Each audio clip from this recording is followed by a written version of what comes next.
नमस्कार सभी विद्यार्थियों, नमस्ते। बीए पार्ट फर्स्ट के सभी विद्यार्थियों, आप सभी का स्वागत है।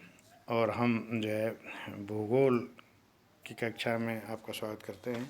मैं डॉक्टर वेद प्रकाश मीणा भूगोल के प्रोफेसर हूँ मैं, और आपको भूगोल मुझे पढ़ानी है। भूगोल में 3 पेपर होते हैं, जैसा कि मैंने सिलेबस में डाला था, पहले से आपको बताया था पिछले अध्याय में, पिछले टॉपिक में। फर्स्ट पेपर होता है वो है भौतिक भूगोल, और सेकंड पेपर है वो है राजस्थान का भूगोल, और पेपर थर्ड जो है वो होगा प्रायोगिक भूगोल, प्रैक्टिकल ज्योग्राफी। तो देखिए 3 पेपर है, तीनों में हमको तैयारी करनी है, तीनों की पढ़ाई करनी है नंबर वाइज, और आपको तैयार रहना है उसी हिसाब से। अब पेपर फर्स्ट पर चर्चा करते हैं भौतिक भूगोल पर। भौतिक भूगोल क्या है, सबसे पहले ये देखना पड़ेगा भौतिक भूगोल क्या है। तो मैं आपको एक चीज़ बता दूं, थोड़ा सा आप पहले देख लें दुनिया क्या है, दुनिया का अध्ययन क्या है, भूगोल क्या है। कोई भी विषय टॉपिक पर अध्ययन करने से पहले उसके बारे में पता होना चाहिए हमें, हम क्या पढ़ रहे हैं, क्यों पढ़ रहे हैं, कहाँ पढ़ रहे हैं।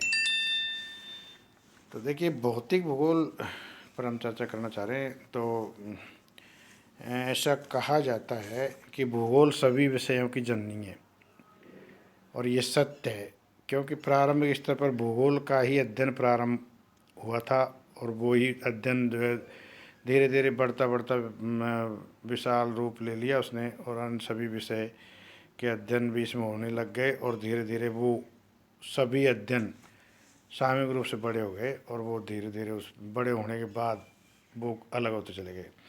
देखिए प्रारंभिक अवस्था में जब मानव जंगली अवस्था में हुआ करता था, तो वो अध्ययन और इनका ज्ञान का महत्व नहीं था उसके लिए तो बस क्षुधा पूर्ति था, जिसे कहते हो ना आप, रोटी कपड़ा मकान, पेट भर लेना, अपनी सुरक्षा कर लेना, और अपना जीवन यापन कर लेना, ये उसका उद्देश्य हो गया था। उस अवस्था में जो ही मानव उठा है, तो देखिए फिर कुटुंब बनाए, कुनबे बनाए, परिवार बनाए, फिर ढाणियाँ बनाई, फिर गांव बनाए। इस तरीके से विकास हो किया है मानव ने। उसके बाद से कस्बे, शहर, महानगर, ये धीरे धीरे विकास हुआ है। कोई भी चीज़ एकदम से सामने नहीं है ये। तो जंगली अवस्था में ज्यों ज्यों मानव आगे बढ़ता था, त्यों त्यों उसकी चीज़ें नोट होती जा रही थी। उसे पता नहीं था मैं कोई इतिहास लिख रहा हूँ, कोई अध्ययन का काम कर रहा हूँ, जो मेरे द्वारा किया हुआ काम कोई बहुत बड़ा अध्ययन का आधार बनेगा। लेकिन वो पत्तों पे कहीं चीज़ उकेर देना, पत्थरों पर उकेर देना, कहीं निशान बना देना, और आगे चलता रहा, बढ़ता रहा। भोजन की तलाश में जो है कुनबे के कुनबे चलते रहते थे, आगे बढ़ते रहते। वो धीरे धीरे उसमें वो निशान छोड़ के चलते थे, अपने हर जगह निशान छोड़ते थे। वो निशान उन्हें पता नहीं था कि ये इतिहास बनेगा कभी, ये मानवीय अध्ययन का इतिहास होगा, मानवीय अध्ययन की जड़ चीज़ें बन रही थी, ये उसे पता नहीं था उस मानव को। लेकिन वो ऐसा कर रहा था। धीरे धीरे चलते चलते उसमें लिखता चला गया, और वो तो आगे बढ़ता चला गया। उसे ये था कि मुझे वापस आना हुआ, तो अपने पहचान के चिन्ह भी उसे छोड़ने थे। इस रूप में उसे छोड़ते हुए जाना था। चलता रहा, बढ़ता रहा। एक समय ऐसा आता है जब वो सब चीज़ें धीरे धीरे बहुत समय हो जाता है, और लंबे समय के बाद ख़त्म होती चली जाती है। मानव ख़त्म हो चले गए, परिवार कुटुंब ख़त्म हो चले गए। फिर भी मानव की गति थी स्थानांतरण करने की, वो स्थानांतरण करता था उस ज़माने में, बढ़ता रहता था। फिर आपस में कुनबे के लड़ने लग गए, परिवार लड़ने लग गए, फिर वो कुटुंब के कुटुंब पर समूह बना लिए, फिर वो लड़ाई चलती थी, संघर्ष चलते उनमें। फिर वो क्षेत्रों पर अधिकार करने लगे, ये क्षेत्रवाद पनप गया, ये क्षेत्र इतना हमारा होगा, ये क्षेत्र हमारा, ये सब चल रहा था। इन सब का वो पत्तों में उकेरता था। धीरे धीरे कागज़ बना, फिर कागज़ पर उनको लिखने लग गए वो। फिर कुनबे बने, फिर लड़ाई झगड़े बन गए, फिर क्षेत्र बन गए, देश प्रदेश बन गए। ये धीरे धीरे बढ़ता चला गया। इसी के साथ साथ अब वो उस अध्ययन में जो उसने जीव जानवरों का भी अध्ययन जोड़ लिया। वहाँ ऐसे जीव जानवर है, वहाँ ऐसे पशु पाए जाते हैं, वहाँ ऐसे हिंसक जानवर है, वहाँ सुरक्षा का ध्यान रखना पड़ता है, वहाँ भोजन के लिए जानवर मिलेंगे। दूसरा, कहीं ठंड पड़ती है, वहाँ बर्फ़ जम रही है, वहाँ जो है कहीं पर्वत है, वहाँ पठार है, वहाँ मैदान है, वहाँ झील है, फिर वहाँ ये ऐसे हिंसक राक्षसी प्रवृत्ति के मानव है, उधर ये विवाद होगा, वहाँ झगड़ा होगा, हमारा उधर राजनीति ज़्यादा चलती है, उधर ये चलता है, ये सारी व्यवस्थाएं उस अध्ययन में शामिल होती चली गई। उस संपूर्ण अध्ययन का नाम था भूगोल। भूगोल, भूगोल का मतलब जानते हैं आप? भूगोल शब्द ज्योग्राफी के दो शब्दों से निकला है। ज्योग्राफी में जियो प्लस ग्राफी, जियो का मतलब होता है पृथ्वी और ग्राफी का मतलब होता है अध्ययन, यानी पृथ्वी का अध्ययन। तो वह सारा अध्ययन जो था वो सारी पृथ्वी का अध्ययन था, जिसे मैं बताना चाह रहा हूँ आपको, जो मैं बता रहा हूँ वह सारा अध्ययन इस सारी पृथ्वी का अध्ययन था, जिसमें सारे तत्व शामिल थे, सारे घटक शामिल थे, सब कुछ शामिल था। उस सारे अध्ययन को पृथ्वी का अध्ययन कहा था मानव ने, अब भी अब पृथ्वी का अध्ययन ही हम कहते हैं उसको। और उस पृथ्वी का अध्ययन करने वाला विषय था, विषय हो गया वो भूगोल था, जियोग्राफी, जियोग्राफी पृथ्वी का अध्ययन। तो नेचुरली ये सत्य है कि वो सब संपूर्ण अध्ययन भौगोलिक अध्ययन था, पृथ्वी का अध्ययन था यानी भूगोल का अध्ययन था। धीरे धीरे उसमें से देखिए बहुत बड़ा अध्ययन होता चला गया, मानव का विकास होता चला गया, बुद्धि विकास होता चला गया, संसाधनों का विकास चला गया। तो उकेरने और लिखने से उठकर लिखने लग गया, उसे पत्तों के स्थान पर कागज़ मिल गया। इन सब के चलते फिर वो लेखनी काम शुरू हो गया, लेकिन बहुत बड़ा ग्रंथ बनने लग गए। तब मानव ने उसमें से अलग अलग शाखाएं निकाल दी, उस समग्र अध्ययन में से, उस पृथ्वी के संपूर्ण अध्ययन में से कुछ शाखाएं निकाल दी और कुछ अलग अलग भाग उसके कर दिए। उसमें देखिए जैसे कोई लड़ाइयों का, युद्धों की बात करने वाला जो था उसको तो पूरी तरह से जो है सेना के रूप में काम सेना का विषय दे दिया।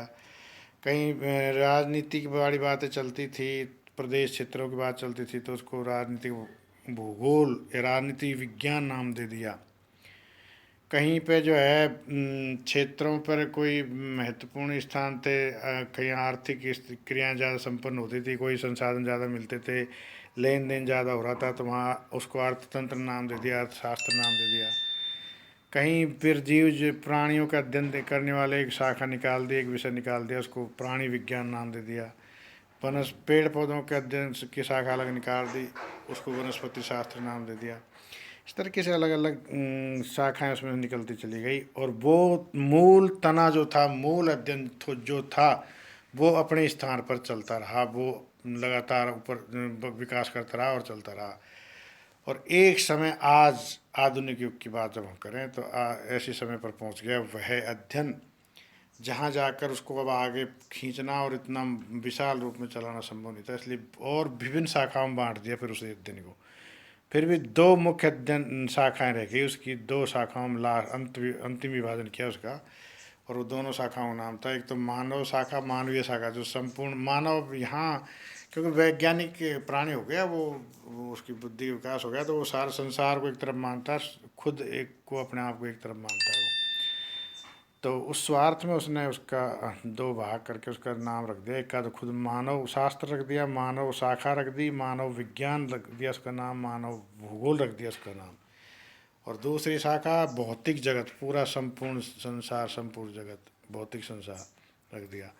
तो ये दो शाखाएं बना दी अंत में, लास्ट में चल के, एक तो भौतिक जगत, भौतिक संसार, और एक मानवीय जगत, मानवीय संसार। और ये शाखाएं जो थी किसकी थी? भूगोल की।